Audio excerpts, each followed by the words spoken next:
ಓಂ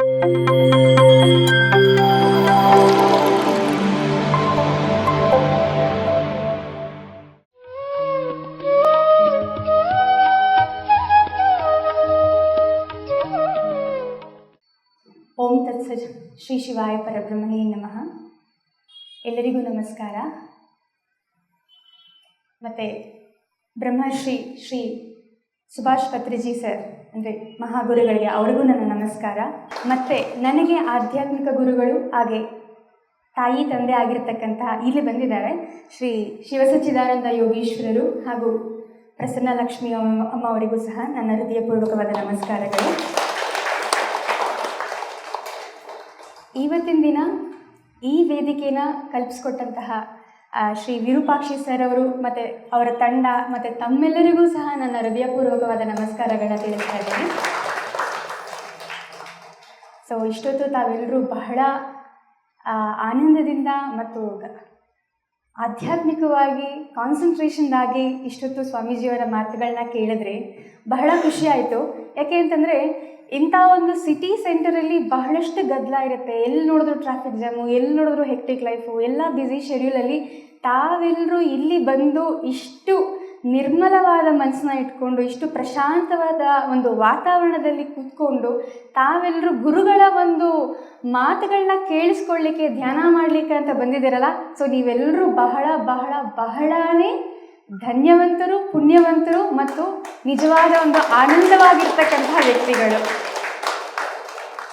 ಏಕೆಂದರೆ ಇಷ್ಟೊತ್ತಿಗೆ ಬಹಳಷ್ಟು ಜನ ಪ್ರಪಂಚದಲ್ಲಿ ಅವರವರ ಒಂದು ವೈಯಕ್ತಿಕವಾದಂಥ ವಿಚಾರಗಳಾಗಿರ್ಬೋದು ಅಥವಾ ಆಗುಹೋಗುಗಳು ಅಂದರೆ ಜೀವನದ ಒಂದು ಆಗುಹೋಗುಗಳಲ್ಲಿ ಅಥವಾ ವ್ಯವಹಾರಗಳಲ್ಲಿ ಎಷ್ಟೋ ಜನ ಅವರಿಗೋಸ್ಕರ ಅಂತ ಟೈಮೇ ಇಲ್ಲದೆ ಇರೋವಂಥ ಒಂದು ಕ್ಷಣಗಳನ್ನು ಈ ಗಳಿಗೆಯಲ್ಲೂ ಸಹ ನಡೆಸ್ಕೊಂಡು ಹೋಗ್ತಿರ್ತಾರೆ.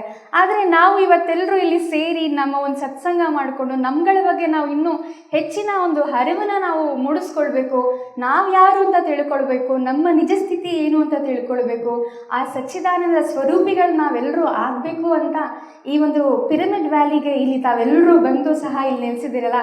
So I am very grateful to you, thankful to you and happy for you all. Thank you.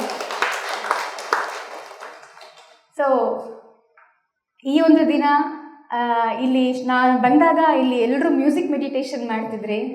So ಹೊರಗಡೆ ನೋಡಿದ್ರೆ ಅಷ್ಟು ಟ್ರಾಫಿಕ್ ಇತ್ತು, ಒಳಗಡೆ ನೋಡಿದ್ರೆ ಎಷ್ಟು ಪ್ರಶಾಂತವಾಗಿದೆ ಅಂತ ಯೋಚನೆ ಮಾಡಿದೆ ನಾನು. ಸೊ ವಿರೂಪಾಕ್ಷ ಸರ್ ಅವ್ರು ಆ್ಯಕ್ಚುಲಿ ಫಸ್ಟ್ ಆಫ್ ಆಲ್ ನಾನು ಅವ್ರಿಗೆ ಅವರ ಒಳ್ಳೆಯ ಆರೋಗ್ಯಕ್ಕೋಸ್ಕರ ಸೊ ಅವರ ಬ್ಲೆಸ್ಸಿಂಗ್ಸ್ನ ಮತ್ತು ಪ್ರಯರ್ಸ್ನ ಖಂಡಿತವಾಗ್ಲೂ ಅವ್ರಿಗೆ ತಲುಪಿಸ್ತೀನಿ. ಬಿಕಾಸ್ ನೋಡಿ, ಯಾರಿಗಾದ್ರೂ ಒಬ್ರಿಗೆ ಅನಾರೋಗ್ಯ ಆಗಿದೆ ಅಂತಂದರೆ it takes a lot of time. ಒಬ್ಬ ಪೇಷಂಟ್ ಮನೇಲಿ ಒಂದು ಜ್ವರ ಬಂದಿದೆ ಅಂತಂದರೆ at least they need a couple of days, ಅವರಿಗೆ ಅಟ್ಲೀಸ್ಟ್ 3 ರಿಂದ 4 ದಿನನಾದರೂ ಬೇಕು. ಆದರೆ ಒಬ್ಬ ವ್ಯಕ್ತಿ ಧ್ಯಾನ ಮಾಡ್ತಾನೆ ಅಥವಾ ಆ ವ್ಯಕ್ತಿ ಆ ಧ್ಯಾನ ಸ್ಥಿತಿಯಲ್ಲಿ ಇದ್ದಾರೆ ಅಂತಂದರೆ ಅವರು ಎಷ್ಟು ಆಳವಾಗಿ ಅದರಲ್ಲಿ ಏಕಾಗ್ರತೆಯಿಂದ ಆ ಒಂದು ಆನಂದನ ಪಡಿತಿರ್ತಾರೋ ಅಂಥವರಿಗೆ ಮಾತ್ರ ಏನೇ ಸಮಸ್ಯೆ ಬರಲಿ, ಅದು ಅಂದರೆ ಮಾನಸಿಕವಾಗಿರ್ಬೋದು ಅಥವಾ ದೈಹಿಕವಾಗಿರ್ಬೋದು, ಶಾರೀರಿಕವಾಗಿ ಏನೇ ಸಮಸ್ಯೆಗಳು ಬಂದಿದ್ರೂ ಸಹ ಕ್ಷಣ ಮಾತ್ರದಲ್ಲಿ ದಿನ ಮಾತ್ರಗಳಲ್ಲಿ ನಾವು ಅದನ್ನು ಕ್ಯೂರ್ ಮಾಡ್ಕೊಳ್ಬೋದು. ಯಾಕೆಂದರೆ ನಮಗೆ ಕೇವಲ ಒಬ್ಬರನ್ನ ಉದಾಹರಣೆ ತಗೊಳ್ಳೋವಂಥದ್ದಲ್ಲ, ನಮ್ಮ ದಿನ ಜೀವನದಲ್ಲಿ ಬಹಳಷ್ಟು ಸಲ ನಾವು ಎಷ್ಟೋ ಜನಗಳನ್ನ ನೋಡ್ತಿರ್ತೀವಿ.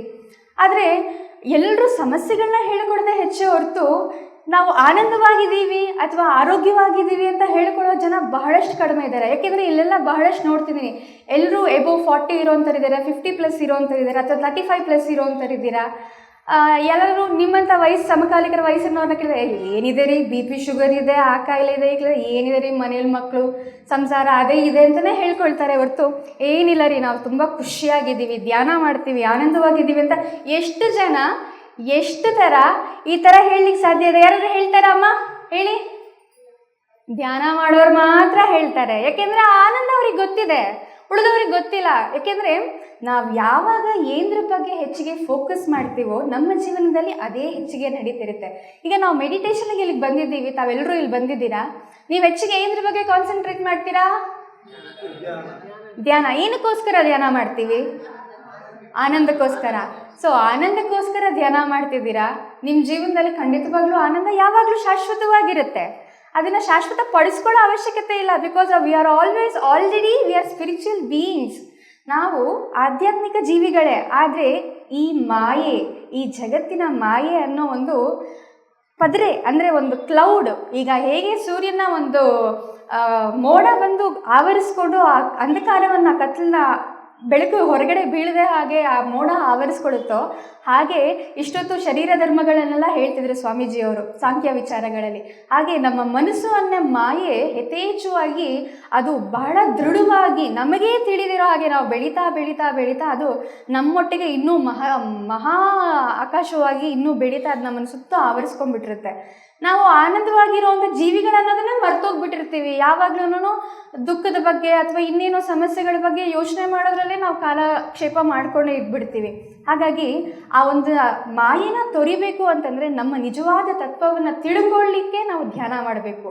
ಆ ಸ್ಪಿರಿಚುವಲ್ ಬೀಯಿಂಗ್ ಅನ್ನೋದನ್ನು ತಿಳ್ಕೊಳ್ಳೋದಕ್ಕೆ ನಾವು ಯಾವಾಗ ಧ್ಯಾನ ಮಾಡ್ತೀವೋ ನಾವು ಆವಾಗ ಪರಬ್ರಹ್ಮ ಸ್ವರೂಪಿಗಳೇ ಆಗಿರ್ತೀವಿ. ನಾವೇನೋ ಅಥವಾ ಈಗ ಈ ಪ್ರಾಪಂಚಿಕ ವಿಚಾರಗಳಲ್ಲಿ ನಮಗೆ ಬಹಳಷ್ಟು ಯೋಗಗಳಿದೆ. ಜ್ಞಾನ ಯೋಗ ಆಗಿರ್ಬೋದು, ಭಕ್ತಿ ಯೋಗ ಆಗಿರ್ಬೋದು, ಮತ್ತು ಜ್ಞಾನ ಯೋಗ ಆಗಿರ್ಬೋದು. ಕೇವಲ ಅಷ್ಟಕ್ಕೆ ಸೀಮಿತ ಮಾನವ ಜನ್ಮ ಆಗಿರೋದಿಲ್ಲ. ಮಾನವ ಅಂತ ಹುಟ್ಟಿದ ಮೇಲೆ ಅವನ ಗುರಿಯನ್ನು ತಲುಪಬೇಕು. ಏಕೆಂದರೆ ನಮ್ಮ ನಿಜವಾದ ಕರ್ತವ್ಯ, ಜವಾಬ್ದಾರಿ, ನಮ್ಮ ಮಾನವನ ಒಂದು ಹಕ್ಕು ಅಂತ ಹೇಳಲಿಕ್ಕೆ ಇಷ್ಟಪಡ್ತೀನಿ. ನಮ್ಮನ್ನು ನಾವು ಅರ್ಥಕೊಳ್ಳೋದು. ಏಕೆಂದರೆ ಎಷ್ಟೋ ಜನ್ಮಗಳಾದಮೇಲೆ ನಮಗೆ ಈ ಜನ್ಮ ಸಿಕ್ಕಿದೆ ಅಂತ ಹೇಳ್ತಾರೆ. ಈ ಜನ್ಮ ಸಿಕ್ಕಿದಾಗ ನಾವು ಅಟ್ಲೀಸ್ಟ್ ABCDನಾದರೂ ಕಲಿಯೋದನ್ನು, ಓದೋದನ್ನು ಕಲ್ತ್ಕೊಳ್ಬೇಕು. ಅಟ್ಲೀಸ್ಟ್ ನಾವು ಮೆಡಿಟೇಷನ್ ಮಾಡ್ಲಿಕ್ಕೆ ಕೆಲವ್ರಿಗೆ ಹೇಳ್ತೀವಿ, ನಾವು ಮೆಡಿಟೇಷನ್ ಮಾಡಿ ಪ್ರತಿನಿತ್ಯ 24 ಗಂಟೆ ಟೈಮ್ ಇದೆ ನಿಮಗೆ, ಅಟ್ಲೀಸ್ಟ್ ನೀವು 15 ಮಿನಿಟ್ಸ್, ಬೇಸಿಕ್ಕಾಗಿ 15 ಮಿನಿಟ್ಸ್ ಕೂತ್ಕೊಂಡು ಮೆಡಿಟೇಷನ್ ಮಾಡೋದನ್ನು ಕಲೀರಿ. ನೀವು ಗಂಟೆಗಳಿಗಟ್ಟಲೆ ಸ್ವಾಮೀಜಿಯವರ ಹಾಗೆ ಮಧ್ಯಾಹ್ನ, ಬೆಳಗ್ಗೆ, ಸಂಜೆ ಎಲ್ಲ ಪ್ರಾಕ್ಟೀಸ್ ಮಾಡೋ ಅವಶ್ಯಕತೆ ಇಲ್ಲ. 15 ಮಿನಿಟ್ಸ್ ಪರ್ ಡೇ ಕೂತ್ಕೊಂಡು ಮೆಡಿಟೇಷನ್ ಮಾಡೋದನ್ನು ಕಲೀರಿ. ಅಂದರೆ ಏನಿದೆ ರೀ, ನಮ್ಗೆ ಬಹಳಷ್ಟು ವ್ಯವಹಾರಗಳಿರುತ್ತೆ, ನಮಗೆ ಟೈಮೇ ಸಾಕಾಗಲ್ಲ, 24 ಗಂಟೆ ಇದ್ದು ಟೈಮ್ ಸಾಕಾಗಲ್ಲ ಜನರಿಗೆ, ಹೌದೋ ಇಲ್ವೋ? ಸಾಕಾಗೋದಿಲ್ಲ ಟೈಮು. ಬಟ್ ಯಾವಾಗ ನಾವು ಒಂದ್ಸಲ ಇದ್ರ ಕಡೆ, ಈ ಆಧ್ಯಾತ್ಮಿಕದ ಕಡೆ, ಧ್ಯಾನದ ಕಡೆ ಒಲವನ್ನು ಬೆಳೆಸ್ಕೊಳ್ತೀವೋ 15 ನಿಮಿಷ ಅಲ್ಲ, ಇಡೀ ಜೀವನ ಕೂತ್ರೂ ನಮಗೆ ಸಾಕಾಗಲ್ಲ ಅಂತ ಅನಿಸುತ್ತೆ. ಅಷ್ಟು ಆನಂದ ಈ ಧ್ಯಾನದಲ್ಲಿದೆ.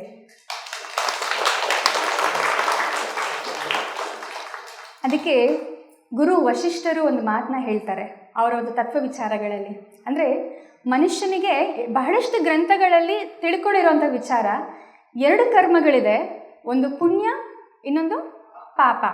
ಆದರೆ ಗುರು ವಶಿಷ್ಠರು ಒಂದು ಇನ್ನೂ ಸುಂದರವಾಗಿರ್ತಕ್ಕಂಥ ಒಂದು ಸತ್ಯನ ಹೇಳಿದ್ದಾರೆ ಅವರ ಒಂದು ಫಿಲಾಸಫಿಯಲ್ಲಿ. ಅದು ಹಿಂದಿಯಲ್ಲಿ ಹೇಳಿದ್ದಾರೆ ಅವರು. ಒಂದು ಪುಣ್ಯ ಕಾರ್ಯ, ಪಾಪ ಕಾರ್ಯ, ಅವ್ರ ಧರ್ಮ ಕಾರ್ಯ. ಅಂದರೆ ಪುಣ್ಯದ ಕೆಲಸ ಅಂದರೆ ನಾವು ಅನ್ನದಾನ ಮಾಡೋದು, ವಸ್ತ್ರದಾನ ಮಾಡೋದು, ಯಜ್ಞ ಯಾಗಾದಿಗಳನ್ನು ಮಾಡೋವಂಥದ್ದು, ಅಥವಾ ಇನ್ನೊಬ್ಬರಿಗೆ ಹಿತವನ್ನು ಬಯಸುವಂಥದ್ದು, ಮತ್ತೊಬ್ಬರಿಗೆ ಸಹಾಯ ಮಾಡುವಂಥದ್ದು, ಇದು ಪುಣ್ಯ ಕೆಲಸಗಳು, ಪುಣ್ಯ ಕಾರ್ಯಗಳು ಅಂತ ಹೇಳ್ತಾರೆ. ಪಾಪ ಕಾರ್ಯಗಳು ಅಂದರೆ ಮತ್ತೊಬ್ಬರಿಗೆ ಕೇಡು ಬೆಳೆಸುವಂಥದ್ದು, ಒಬ್ಬರನ್ನ ನೋಡಿ ಹೊಟ್ಟೆ ಉರಿ ಪಡೆಯುವಂಥದ್ದು, ಅಥವಾ ನಾವು ಇನ್ನೊಬ್ಬರ ಬಗ್ಗೆ ಅಸೂಯೆ ಪಡ್ಕೊಳ್ಳೋವಂಥದ್ದು, ಇನ್ನೂ ಹಲವಾರು ವಿಚಾರವಾಗಿ ನಮ್ಮನ್ನು ನಾವು ಯಾವಾಗ ಮತ್ತೊಬ್ಬರಿಗೆ ಕೇಡನ್ನ ಬಯಸ್ತಿರ್ತೀವೋ ಆ ಕೇಡೆಲ್ಲ ನಮಗೆ ಆಗ್ತಿರುತ್ತೆ. ಬಿಕಾಸ್ ಅದು ಮಲ್ಟಿಪ್ಲಿಕೇಶನ್ ಆಗ್ತಿರುತ್ತೆ ನಮ್ಮ ಒಳಗಡೆ. ನಾವು ಏನು ಕೊಡ್ತೀವೋ ಈ ಪ್ರಪಂಚಕ್ಕೆ ನಮ್ಗೆ ಅದೇ ಸಿಗುತ್ತೆ. It is a reflection. ನೀವು ಒಳ್ಳೆಯದನ್ನು ಕೊಟ್ಟರೆ ಒಳ್ಳೆಯದನ್ನು ಕೊಡುತ್ತೆ ಪ್ರಪಂಚ, ನೀವು ಕೆಟ್ಟದನ್ನು ಕೊಟ್ಟರೆ ಕೆಟ್ಟದನ್ನೇ ಕೊಡುತ್ತೆ. ಇದು ನಮ್ಗೆ ಬೇಸಿಕ್ಕಾಗಿ ಎಲ್ರಿಗೂ ಪುಣ್ಯ ಕೆಲಸ, ಪಾಪ ಕೆಲಸ ಎರಡೂ ಗೊತ್ತೇ ಇದೆ. ಆದರೆ ಈ ಧರ್ಮ ಕರ್ಮ ಅನ್ನೋದೇನಿದೆ, ಈ ಧರ್ಮ ಕಾರ್ಯ ಅಂದರೆ ಧರ್ಮವಾಗಿ ಮಾಡೋ ಅಂಥ ಕೆಲಸ ಅನ್ನೋದು ಇದು ಇನ್ನೂ ಶ್ರೇಷ್ಠ. ಇದರಲ್ಲಿ ಕೊಡೋದೂ ಇಲ್ಲ, ತಗೊಳ್ಳೋದೂ ಇಲ್ಲ, ಎಂಥದೂ ಇಲ್ಲ. ಧರ್ಮದೇನು, ನಾವು ನಮ್ಮ ಜವಾಬ್ದಾರಿಯನ್ನು ಜವಾಬ್ದಾರಿಯುತವಾಗಿ ನಮ್ಮ ಮಾನವನ ಕರ್ತವ್ಯ ಏನಿದೆ, ನಮ್ಮ ಲಕ್ಷ್ಯ ಏನಿದೆ, ನಮ್ಮ ಜೀವನದ ಉದ್ದೇಶ ಏನಿದೆ, ಇದನ್ನು ಮಾಡೋ ಅಂಥದ್ದೇ ಧರ್ಮದ ಕೆಲಸ, ಧರ್ಮದ ಕಾರ್ಯ ಅಂತ ಹೇಳಿದ್ದಾರೆ ಗುರು ವಶಿಷ್ಠರು. ಅಂದರೆ ಈಗ ನಾವು ಮೆಡಿಟೇಷನ್ ಮಾಡ್ತಿದ್ದೀವಿ, ಫಾರ್ ಎಕ್ಸಾಂಪಲ್ ಹೇಳೋದು, ಮೆಡಿಟೇಷನ್ ಮಾಡ್ತಿದ್ದೀವಿ, ಅದು ಕೇವಲ ನಮ್ಮ ಒಬ್ಬರ ಒಳಿತಿಗೋಸ್ಕರ ಅಲ್ಲ, ಅಥವಾ ಮತ್ತೆ ಇನ್ನೊಬ್ಬರಿಗೋಸ್ಕರ ಒಳಿತಿಗೋಸ್ಕರ ಅಲ್ಲ. ಈಗ ಸಂಕಲ್ಪ ಧ್ಯಾನ ಅದೆಲ್ಲ ಸಮಥಿಂಗ್ ಇದೆ, it is all basic things. But ನಾವು ಯಾವಾಗ ಧರ್ಮವಾಗಿ ನಡೀತಿದ್ದೀವಿ, ಅಂದರೆ ಸಮಸ್ತಾಲೋಕ ಸುಖಿನೋ ಭವಂತು ಅಂತ ವೇದಗಳಲ್ಲಿ ನಾವು ಕೇಳಿದ್ದೀವಿ. ಅಂದರೆ ಎಲ್ಲ ಪ್ರಪಂಚವಾಗಿ ಎಲ್ಲರೂ ಚೆನ್ನಾಗಿರಲಿ, ಎಲ್ಲರೂ ಆನಂದವಾಗಿರಲಿ, ಆರೋಗ್ಯವಾಗಿರಲಿ, ಇದರಿಂದ ನಮಗೇನು ಲಾಭನೂ ಇಲ್ಲ, ನಷ್ಟನೂ ಇಲ್ಲ. We just pray for good for everything ಅಷ್ಟೇ ಅಲ್ವಾ? ಎಲ್ಲನೂ ಚೆನ್ನಾಗಿರಲಿ ಅಂತ ಕೇಳ್ಕೊತೀವಿ. ಅದರಿಂದ ಏನಾಗುತ್ತೆ, ಸೊ ಅಟ್ಲೀಸ್ಟ್ ನಾವು ಅದ್ರ ಜೊತೆಗೆ ನಾವು ಲಿಬರೇಟ್ ಆಗ್ತೀವಿ. ನಮ್ಗೆ ಅದರಿಂದ ಯಾವುದೇ ಒಂದು ಧರ್ಮವಾಗಿ ನಡೆಯೋದ್ರಿಂದ ನಮ್ಮನ್ನು ಯಾವುದೇ ಒಂದು ಪಾಪಕರ್ಮಗಳು ನಮ್ಮನ್ನು ಕಟ್ಟೋದಿಲ್ಲ, ಅಂಟೋದಿಲ್ಲ, ಯಾವುದು ನಮಗೆ ಬಂಧನಕ್ಕೆ ಒಳಗಾಗ್ಸೋದಿಲ್ಲ. ಹಾಗಾಗಿ ನಾವೆಲ್ಲರೂ ಅಷ್ಟೇ ಈಗಲಿಂದ ನಾವು ನಮ್ಮ ಮಕ್ಕಳಿಗೂ ಸಹ ಧ್ಯಾನ ಮಾಡೋದನ್ನು ಹೇಳ್ಕೊಡ್ಬೇಕು, ಅವರಿಗೆ ಸಂಸ್ಕಾರಗಳನ್ನ ತುಂಬೋದನ್ನು ಕಲಿಸ್ಕೊಡ್ಬೇಕು, ಎಸ್ಪೆಷಲಿ ತಾಯಂದಿರು. ಯಾಕೆ ಅಂತಂದರೆ ಈಗ ಬಹಳಷ್ಟು ಜನ ಮಕ್ಕಳಿಗೆ ಅವ್ರ ತಂದೆ ತಾಯಿ ಪ್ರೀತಿ, ಅಪ್ಪ ಅಮ್ಮನ ಪ್ರೀತಿ, ಮತ್ತು ಗುರು ಹಿರಿಯರ ಪ್ರೀತಿ ಇವೆಲ್ಲ ಸಿಗ್ತಾ ಇಲ್ಲ. ಯಾಕೆ ಸಿಗ್ತಿಲ್ಲ? ಬರೀ ನಾವು ಅವ್ರಿಗೆ ಪುಣ್ಯ ಪಾಪ ಮಾತ್ರನೇ ಹೇಳ್ಕೊಟ್ಟಿದ್ದು, ಧರ್ಮದ ಬಗ್ಗೆ ಅವ್ರಿಗೆ ಅರಿವೇ ಮೂಡಿಸ್ಲಿಲ್ಲ. ನಾವು ಯಾವತ್ತಾದರೂ ಮೂಡ್ಸೋದಕ್ಕೆ ಪ್ರಯತ್ನ ಪಟ್ಟಿದ್ದೀವ? ನಾವು ಮನೇಲಿ ಹೇಳೋದಕ್ಕೆ ಸಮಯನೇ ಸಾಕಾಗಿದ್ದಲ್ಲ. ಏನು ಹೇಳೋರು ಮಕ್ಕಳು ಕೇಳೋದೇ ಇಲ್ಲ. ಯಾಕೆ ಕೇಳ್ತಾ ಇಲ್ಲ? ಯಾಕೆಂದರೆ ಅದು ನಮ್ಮ ಹಕ್ಕು, ನಾವು ಹೇಳಲಿಲ್ಲ, ನಮ್ಮ ಕರ್ತವ್ಯ ನಾವು ಮಾಡಲಿಲ್ಲ. ಯಾಕೆಂದರೆ ತಂದೆ ತಾಯಿ ಯಾವಾಗ ಕರ್ತವ್ಯಯುತವಾಗಿ ಮನೆಯಲ್ಲಿ ನಡೆದುಕೊಳ್ತಾರೋ ಪ್ರತಿ ಮನೆಯಲ್ಲೂ ಮಕ್ಕಳು ಸಹ ಅದನ್ನೇ ಕಲಿತಾರೆ. ಯಾಕೆಂದರೆ ಮಕ್ಕಳಿಗೆ ನಾವು ಹೇಳಿದ್ರೆ ಕಲಿಯುವಂಥದ್ದಲ್ಲ, ನಾವು ಏನು ಮಾಡ್ತೀವೋ ಅದನ್ನು ನೋಡಿ ಕಲಿಯುವಂಥದ್ದೇ ಮಕ್ಕಳ ಒಂದು ಅಭ್ಯಾಸ ಆಗಿರುತ್ತೆ, ಮತ್ತು ಅವರ ಒಂದು ಕೆಲಸನೂ ಆಗಿರುತ್ತೆ. ಅದಕ್ಕೆ ನಾವು ಅಷ್ಟೇ, ನಾವು ಎಷ್ಟೇ ಹಿರಿಯರಾಗಿರಲಿ, ಎಷ್ಟೇ ಕಿರಿಯರಾಗಿರಲಿ, ನಾವು ಮಾಡೋವಂಥ ಕೆಲಸ ಪ್ರತಿಯೊಂದು ಇನ್ನೊಬ್ಬರಿಗೆ ಇನ್ಸ್ಪಿರೇಷನ್ ಆಗೋ ರೀತಿ ನಾವು ಬದುಕಬೇಕು. ನಾವು ನಮ್ಮನ್ನು ಮೋಟಿವೇಟ್ ಮಾಡ್ಕೊಳ್ತಿರ್ಬೇಕು, ಮತ್ತೊಬ್ಬರನ್ನ ಮೋಟಿವೇಟ್ ಮಾಡ್ತಿರ್ಬೇಕು. ದಟ್ ಈಸ್ ವಾಟ್ ರಿಯಲ್ ಧರ್ಮ ಈಸ್. ನಮ್ಮನ್ನು ನಾವು ಮೋಟಿವೇಟ್ ಮಾಡ್ಕೊಳ್ಬೇಕು, ಮತ್ತೊಬ್ಬರನ್ನ ಮೋಟಿವೇಟ್ ಮಾಡ್ತಿರ್ಬೇಕು. ಸೊ ಹಾಗಾಗಿ ಪ್ರತಿಯೊಬ್ಬರು ಅಷ್ಟೇ. ಈ ಸಲ ನಾನು ಇಷ್ಟು ಜನನ ಕಾಣಿದ್ದೀನಿ, ಇನ್ನೊಂದು ಸಲ ಬರೋಷ್ಟರಲ್ಲಿ ಹಾಲಲ್ಲಿ ಜಾಗನೇ ಇರಬಾರ್ದು. ಎಲ್ಲ ಒಬ್ರಿಗೊಬ್ರು ಅಂಟ್ಕೊಂಡು ಕೂತಿರೋ ಅಷ್ಟು ಜನನ ನಾನು ನೋಡ್ಲಿಕ್ಕೆ ಇಷ್ಟಪಡ್ತೀನಿ. ತಾವೆಲ್ಲರೂ ಅಷ್ಟೇ ಪ್ರತಿನಿತ್ಯ ಧ್ಯಾನ ಮಾಡಿ, ಎಲ್ಲರೂ ಆನಂದವಾಗಿರಿ, ಸಚ್ಚಿದಾನಂದ ಸ್ವರೂಪಗಳಾಗಿದ್ದೀರಾ. ಇನ್ನೂ ಅದನ್ನು ಯಥೇಚ್ಛವಾಗಿ ತಮಗೆ ಇನ್ನೂ ಅನುಭವಕ್ಕೆ ಬರೋ ರೀತಿ ತಾವೆಲ್ಲರೂ ಧ್ಯಾನ ಮಾಡಿದ್ರೆ ಖಂಡಿತವಾಗ್ಲೂ ಈ ಒಂದು ಕ್ಷೇತ್ರ ಇಲ್ಲಿ ಏನು ನೀವು ಇಲ್ಲಿ ಮಾಡ್ಕೊಂಡಿದ್ದೀರಾ ನಿಜವಾಗ್ಲೂ it will be a peak. ಎಲ್ಲೋ ನಾವು ಎವರೆಸ್ಟ್ನ ನೋಡೋ ಅವಶ್ಯಕತೆ ಎಲ್ಲೋ ಹೋಗಿ ನೋಡೋವಾಗಿಲ್ಲ. ಪತಂಜಲಿ ಸರ್ ಅವರು ಪಿರಮಿಡ್ನ ಪ್ರತಿಯೊಂದು ಎಲ್ಲೆಲ್ಲಿ ಯಾವ್ಯಾವ ಕ್ಷೇತ್ರದಲ್ಲೇ ನೆಲೆಸಿದ್ರೆ ಅದೆಲ್ಲವೂ ಪೀಕೆ, ಎವರೆಸ್ಟ್ ಪೀಕೆ ಅದೆಲ್ಲ. ಯಾಕೆಂದರೆ ಎವರೆಸ್ಟ್ ಪೀಕ್ ಆದರೂ ಮೆಜರ್ಮೆಂಟ್ ಇದೆ. ಆದರೆ ಈ ಒಂದು ಆಧ್ಯಾತ್ಮಿಕದ ವಿಚಾರಗಳಲ್ಲಿ ಬಂದಾಗ ಆ ಒಂದು ಆನಂದಕ್ಕೆ there is no measurement at all. ಆ ಒಂದು ಮೆಜರ್ಮೆಂಟ್ ಆದಷ್ಟು ಹ್ಯಾಪಿನೆಸ್ ನಮ್ಮೆಲ್ಲರಿಗೂ ಸಿಗಲಿ ಅಂತ ಕೇಳ್ಕೊಳ್ತಾ, ನನಗೆ ಇಷ್ಟೊತ್ತು ಮಾತಾಡಲಿಕ್ಕೆ ಅವಕಾಶ ಮಾಡಿಕೊಟ್ಟ ತಮ್ಮೆಲ್ಲರಿಗೂ ಸಹ ನನ್ನ ಹೃದಯಪೂರ್ವಕವಾದ ನಮಸ್ಕಾರಗಳನ್ನು ತಿಳಿಸ್ತೇನೆ. ಧನ್ಯವಾದ. PMC ಕನ್ನಡ ಚಾನೆಲ್ ಅನ್ನು ಲೈಕ್ ಮಾಡಿ, ಶೇರ್ ಮಾಡಿ, ಸಬ್ಸ್ಕ್ರೈಬ್ ಮಾಡಿ ಮತ್ತು ಮಾಡಿಸಿ. ಎಲ್ಲರಿಗೂ ಧನ್ಯವಾದಗಳು.